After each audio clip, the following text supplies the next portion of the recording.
So God's going to start letting you know that, hey, this is not for naught, that he's on you and with you. And that we're special, We don't have an abundance. And regrettably, I've been around the churches that have an abundance, and many of those people are going to be left behind. I hate to say it. I was at one particular church, and they gave 3 altar calls during one service. And they got people every time, and I'm going, well, wait a minute, these are the same people. What's going on here? So the Lord is going to give his people the assurance. You might have gone on and on for years and years, and that little tweaking was always in there. Am I okay with God? I'm okay with God. If you have made Jesus Christ your Lord and Savior, you're over the hump. Amen. You're on Thursday at least. Praise God. Okay, back to 1 Corinthians chapter 12. We're studying the gifts of the Spirit. This is so important for us because each and every one of us are going to move in this. You see, we generally think of, we're just the preachers moving in these things. But that's not the way it is. We're getting into a time that there's not going to be enough known preachers. You're going to have to rely on the people that are in your building, the people that are your neighbors, the people that are your co-workers, and vice versa. This is now concerning spiritual gifts, brother, and I would not have you ignorant. It says, you know that you were Gentiles carried away into these dumb idols, even as you were led. When I read the Bible, I not only read for content, I ask the Lord to give me revelation as to what it is I'm reading. I was telling Gale this morning, I've always been one that could read and understand things, and I found out that a lot of people don't do that. They could read a book and they couldn't have a clue what they read. Whereas I would read and I would understand. And I remember reading Julius Caesar by Shakespeare, and how when he was betrayed by Brutus, how it caused me to cry, because it was like I was able to put myself in that setting as to where he was, and I saw what was going on, and I see so much what is going on in the administration today, and it's almost like that. There's a Brutus somewhere in the president's administration, and I don't think he's been discovered yet. But what separates this man is the prayer warriors he's intertwined himself with. And the Brutus will never get the opportunity that normally he would have. But it's so important that when we read, we ask God for revelation. It says in this verse 2, that you were Gentiles carried away into these dumb idols, even as you were led. What dumb idols could that be talking about? The dumb idols of automobiles.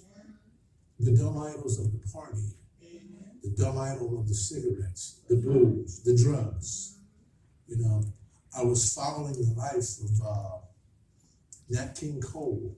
Some of you may not know him. You might be a little young for him, but he was a real hot singer. He started in 1940, and he died of cancer at 45. But at 12, he was a church pianist. And nobody could touch him. And then he became a singer. And then I looked at the tragedy of his daughter, Natalie Cole. She's gone now too. How these people were impacting society, but for what? They aren't known anymore. They're not cared about anymore. And what they did was unimportant, except I could see the pattern of the hand of God and the hand of the devil, the hand of God and the hand of the devil. We have to submit ourselves to the Lord and understand what God is doing in our life and not be drawn away into these idols. As much as I wanted to be a singer as a young man, I never got there. And now, as an older man, Which one is that? Is that mine? No. Oh.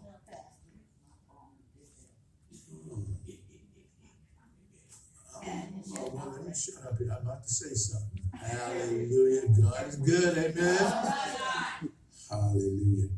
But the dumb idols that they were led into, Natalie got hung up on drugs really, really, really bad. And it almost took her life. Then I look at some of the other entertainers. Whitney Houston, strung out on drugs. Some of the best entertainers and most gifted people. And it's not just in the entertainment industry. It's in business. So many people at the hand of God is upon and could have done great things for God. They got sucked away with dumb idols. We must be very careful we don't get dumb idols. One of the dumb idols right now is Facebook and Instagram and Twitter. Those are dumb idols. You say, well, why would you say that, Pastor? Because they distract us from our time with the Lord. They make the time with the Lord of none effect. And we hover on things that are really unimportant. Some of us are so strung up into politics, and even worse than that, politics in other countries, that we couldn't possibly have no effect on it. It really doesn't matter. If they all didn't exist this afternoon, it wouldn't make a difference in your life. So why is this type of stuff being allowed to control our life? Our current administrations is in the hand of God. Our past administrations are in the hand of God. All of the world leaders are in the hand of God, according to the Bible. So why are we concerned? That's right. What we need to do is learn how to enter into His rest and do what is God, and not get into all of the distractions that we're allowing ourselves to get into, being drawn away unto these dumb idols, even as you were led. And who do you think is doing the leading?